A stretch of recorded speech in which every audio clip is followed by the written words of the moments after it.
এটা আমরা সব বড় বড় ঋণ খেলাপিদের ক্ষেত্রে আমরা করব, তারা দেশেই থাকুক আর বিদেশেই থাকুক।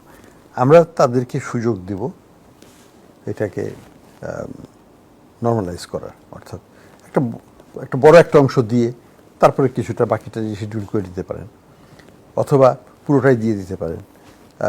যেটাই হোক না কেন একটা কিছু সেটেলমেন্টে আসতে হবে। যারা সেটেলমেন্টে আসবে না তাদের ক্ষেত্রে তো তাদের যে সম্পদ আছে সেখানে হাত দিতে হবে। এটা আমাদের ফার্স্ট প্রেফারেন্স নয়।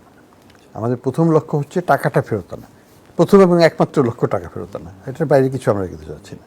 ডিপোজিটের টাকা আত্মসাৎ করা হয়েছে, আমরা শুধু সেই টাকাটা ফেরত চাই। ভালোভাবে যদি কেউ দিয়ে দেয় তাহলে তো এর চাইতে আর ভালো সলিউশন হতে পারে না। আমরা তো কোনো রাজনৈতিক কালার হয়, আমরা পলিটিক্যালি আমরা কালার ব্লাইন্ড।